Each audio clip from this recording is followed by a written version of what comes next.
கண்ணீரில ரத்தம் வந்தும் கூட விடாம நயன்தாராவ வேட்டையாடின முக்கிய புள்ளிகள். வெளாசர பிரபலம். தமிழ் சினிமாவ பொறுத்தவரைக்கும் அதுல காதல் தொடர்பான கிசுகிசுக்கள் அப்படிங்கிறது தொடர்ந்து நடந்துகிட்டே தான் இருக்கும். பிரபலங்களுக்கு இடையில காதல் அப்படிங்கிறது சினிமாவுல சகஜமான விஷயமா இருந்துட்டு வருது. அப்படி காதல் விஷயங்கள்ல அதிகமா சிக்கி சர்ச்சைக்கு உள்ளானவங்க நடிகை நயன்தாரா. தமிழ் சினிமாவுக்கு அறிமுகமான காலகட்டத்தில இருந்தே நடிகை நயன்தாரா பத்தி நிறைய காதல் கிசுகிசுக்கள் இருக்கு. நடிகை நயன்தாரா இயக்குனர் விக்னேஷ் சிவன கல்யாணம் பண்ணிக்கிட்டு வாடகை தாய் மூலமா 2 குழந்தைகளுக்கு தாயாவும் ஆயிருக்காங்க. இப்போ வாழ்க்கை எந்த ஒரு சிக்கலும் இல்லாம நகர்ந்துகிட்டு இருக்கு. ஆனா இவங்க கடந்து வந்த பாதை பத்தி சமீபத்திய வீடியோ ஒண்ணுல பிரபல சினிமா பத்திரிகையாளரான தமிழா தமிழா பாண்டியன் தன்னோட பார்வைய பதிவு பண்ணியிருக்காரு. அதுல சினிமாவுல நடிகை நயன்தாரா கடந்து வந்த பாதை ஒண்ணும் மலர் பாதை கிடையாது. ஆனா அவங்கள பத்தி தான் பொது வெளியில மோசமான விமர்சனங்கள் இருக்குது. ஒரு பொண்ணா எவ்வளவு பிரச்சனைகள கடந்து வந்திருக்காங்க அப்படிங்கிறத மேலோட்டமா பார்த்தாலே அவங்க எந்த அளவுக்கு திடமான பொண்ணு அப்படிங்கிறத தெரிஞ்சுக்க முடியும். நடிகை நயன்தாரா பல நடிகர்களால ஏமாற்றப்பட்டிருக்காங்க. நடிகர் மோகன்லால், பிரபுதேவா, சிம்பு இப்படி நெறைய பேரால ஏமாற்றப்பட்டாங்க. குறிப்பா நடிகர் சிம்புவ காதலிச்சு பிரிஞ்சாங்க. நடிகர் பிரபுதேவாவ காதலிச்சும் பிரிஞ்சாங்க. இவ்வளவுதான் நமக்கு தெரியும். ஆனா அந்த காதல தக்க வச்சுக்க நடிகை நயன்தாரா கண்ணீரில ரத்தம் சிந்தி கூட அவங்க மனசு இறங்கல. நயன்தாராவ ஒரு கிள்ளுக்கீரையா பயன்படுத்திட்டு அவங்களோட தேவை முடிஞ்சதும் விட்டுட்டு கண்டுக்காம விலகிட்டாங்க. சிம்பு, நயன்தாரா விவகாரம் என்ன அப்படின்னு எனக்கு தெரியாது.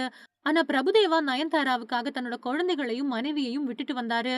ஆனா நடிகர் ஷாருக் கான் படத்துல ஒரு வாய்ப்பு கிடைச்சதும் வடநாட்டுக்கு போயிட்டாரு பிரபுதேவா. போன இடத்துல அங்க ஒரு நடிகை கூட காதல்ல விழுந்துட்டாரு. நடிகை நயன்தாராவ கழட்டி விட்டுட்டாரு. இந்த விஷயம் தெரியாமலே பிரபுதேவாவுக்காக காத்திருந்து, காத்திருந்து கடைசியா உண்மை தெரிஞ்சதுக்கு அப்புறமா கொடுமையான வேதனைய அனுபவிச்ச நடிகை நயன்தாரா, அதுக்கப்புறம் மறுபடியும் தன்னை சினிமாவுல ஈடுபடுத்திக்கிட்டு இப்போ முன்னணி நடிகையா இருக்காங்க.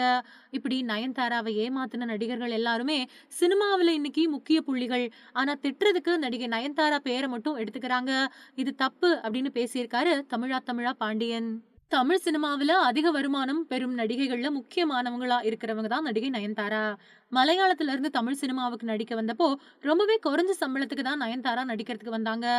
ஆனா, மலையாளத்த விடவும் தமிழ் சினிமாவுல நடிகைகளுக்கான வருமானம் ஜாஸ்தி அப்படிங்கிறது நயன்தாராவுக்கு அப்போ தெரிஞ்சிருந்துச்சு.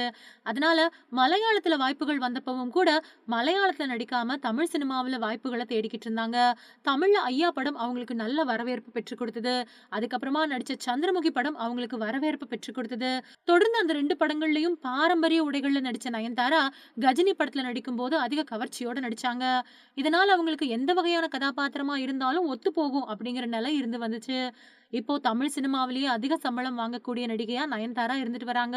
ஒரு படத்துக்கு 10 கோடி வரைக்கும் அவங்க சம்பளமா வாங்குறதா சொல்லப்படுது. இன்னும் சில பேர் சொல்லும்போது, அன்னபூரணி படத்துக்கு 12 கோடி ரூபாய் சம்பளமா வாங்குனாங்க நயன்தாரா அப்படின்னும் சொல்றாங்க. நயன்தாராவோட சொத்து மதிப்பு 200 கோடிக்கும் அதிகமா இருக்கிறதா சொல்லப்படுது. தமிழ்நாட்டுல இருக்கக்கூடிய முக்கிய பெண் தொழிலதிபர்கள்ல 4வது இடத்துல நயன்தாரா இருக்காங்க அப்படின்னும் சொல்லப்படுது. படத்துல மட்டும் நடிச்ச நயன்தாராவுக்கு இவ்வளவு சொத்துக்கள் வர வாய்ப்புகள் கிடையாது. ஏன் அப்டின்னா, இப்போ சில காலங்களா தான் நயன்தாரா அவங்களோட சம்பளத்த இவ்வளவு அதிகமாக்கியிருக்காங்க. இதுக்கு முன்னாடி வரைக்கும் அவங்க சம்பளம் வாங்கிட்டு வந்தது குறைவான சம்பளம் தான். இதுக்கு முன்னாடி வரைக்கும் குறைவான சம்பளம் தான் அவங்க வாங்கிட்டு வந்தாங்க. அப்படிங்கும்போது 200 கோடிக்கும் அதிகமா இவங்க கிட்ட சொத்துக்கள் இருக்குது அப்படிங்கிறது நெறைய பேருக்கு கேள்விக்குறியா தான் இருக்கு. இத பத்தி பயில்வான் ரங்கநாதன் சொல்லும்போது, நயன்தாராவோட மற்ற தொழில்கள் பத்தி அவரு சொல்லியிருக்காரு. சினிமா துறைக்கு வந்ததுல இருந்தே நயன்தாரா அவங்களுக்கு வரக்கூடிய வருமானத்த வேற வேற தொழில்கள்ல முதலீடு செஞ்சுட்டு வந்தாங்க. சின்ன சின்ன டீ கடைகள், பெட்ரோல் பங்க்ல ஆரம்பிச்சு பெரிய பெரிய பிசினஸ்கள் வரைக்குமே நயன்தாரா முதலீடு பண்ணியிருக்காங்க.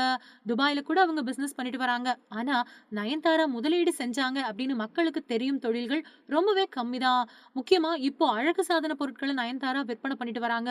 அது ஒண்ணுதான் நெறைய பேருக்கு தெரிஞ்ச நயன்தாராவோட தொழிலா இருக்கு. அது மட்டும் இல்லாம நயன்தாரா நெறைய சின்ன சின்ன பிசினஸ்ல முதலீடு பண்ணியிருக்காங்க அப்படின்னு சொல்லியிருக்காரு பைல்வான் ரங்கநாதன். அது மட்டும் இல்லாம நயன்தாரா தன்னை பிரபலப்படுத்திக்கிறதுல அதிக முக்கியத்துவம் காட்டக்கூடியவங்க. அதனால தான் அவங்க கல்யாண வீடியோவ கூட ஒரு தனியார் நிறுவனத்துக்கு அதிக விலைக்கு வித்திருக்காங்க அப்படின்னும் சொல்லியிருக்காரு பைல்வான் ரங்கநாதன்.